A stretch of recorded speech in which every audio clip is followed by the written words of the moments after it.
Abakomeje gukurikira ibiganiro by'ijwi ry'Amerika ndabasuhuje. Uyu ni umwanya w'ikiganiro Amerika muri iki cyumweru, ikiganiro kibanda cyane ku nkuru za politiki hano muri Amerika zavuzwe mu cyumweru tuba turimo. Bahaye ikaze, muri kumwe nanjye Tim Harris Ishimwe.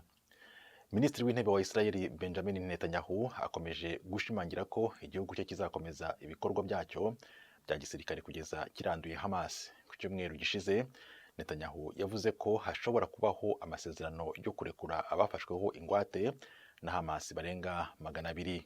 Abategetsi bo mu bihugu by'Abarabu bakoze inama y'igitaraganya umunsi umwe nyuma y'uko havuzwe iby'amasezerano ibera muri Arabia Saudite. Abategetsi banenze bikomeye ibitero bya Isirayeli kuri Gaza, mu gihe umujyanama wo mu biro by'umukuru w'igihugu mu bijyanye n'umutekano w'igihugu Jake Sullivan we yavugiye kuri televiziyo ABC akumvikanisha aho Amerika ihagaze mu ntambara Isirayeli ihanganyemo na Hamas. We believe in the importance of the laws of war, which means taking twizera ko amategeko agenga intambara ari ingenzi. Ibyo bikaba bisobanuye ko tugomba gufata ingamba zose zo kurinda abasivile, ariko nanone tuzakomeza gushyigikira ko Isirayeli ifite uburenganzira bwo kwirwanaho mu gihe igabweho ibitero by'iterabwoba. Iby'amasezerano ashobora gutuma abafashweho ingwate n'umutwe wa Hamas barekurwa, Netanyahu yasobanuye impamvu ashoboka abivugira mu kiganiro Meet the Press cyangwa hura n'itangazamakuru kuri televiziyo NBC. Extraordinary work that the IDF is doing.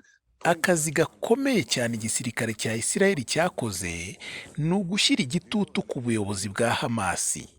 Icyo ni ikintu gishobora gutuma ibyo kurekura abafashwe bishoboka. Tuzabivugaho neza igihe kigeze, tuzabitangaza byagezweho. Netanyahu yongeyeho ko mu gihe intambara yaba irangiye, inshingano z'igisirikare cy'i Gaza zizaguma mu maboko ya Isirayeli, ariko hakiri kare cyane kuba umuntu yatangaza uzakiyobora. Perezida wa Amerika Joe Biden ari muri leta ya California aho yahuriye na Perezida w'Ubushinwa Xi Jinping mu nama y'umuryango y'ubukungu y'ibihugu byo muri Aziya na Pasifika. Yabonanye kandi n'itangazamakuru ku bijyanye n'ibi Netanyahu yavuze wese kabibona. Ibi nabisobanuriye abanyayisiraheli. Ntekereza ko baba bakoze ikosa rikomeye ryo kumva ko bashobora gufata Gaza bakanayigumamo. Ntekereza ko ibyo bidakwiriye. Sinakagombye gukomeza kuvuga kuri ibi kuko twabiganiriyeho n'abategetsi bo mu bihugu by'Abarabu n'abandi kukizakurikira. Kuri iki kibazo cy'intambara ya Hamas na Isirayeli, Biden yagarutse aho abona intambara ishobora kugenda yerekera. With regard to when is this going to stop? I think it's going to stop when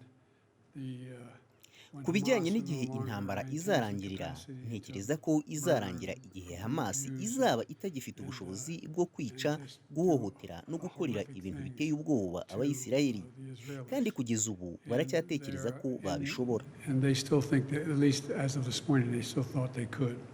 Hagati aho abanyapalestina bakomeje guhunga bava mu majyaruguru ya Gaza, mu gihe amashami menshi akorera mu muryango w'abibumbye ONU akomeje gusaba ko hatagira ibitero bigabwa ku bitaro.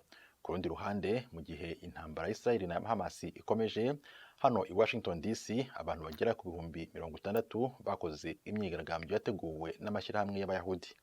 Iyi myigaragambyo yabaye kuri wa kabiri, ibera mu busitani bunini buhurirwamo n'abantu benshi ahazwi nka National Mall, hano iruhande rw'icyicaro cya radio Ijwi ry'Amerika. Basabaga ko Hamas yarekura abantu yafasheho bugwate. Ikiganiro Amerika muri iki cyumweru naha tugisoreje. Mwakoze kubana natwe, turabararikira gukomeza gukurikira ibindi biganiro tubategurira hano ku Ijwi ry'Amerika. Mwari kumwe nanjye Tim Harris Ishimwe, mugira amahoro.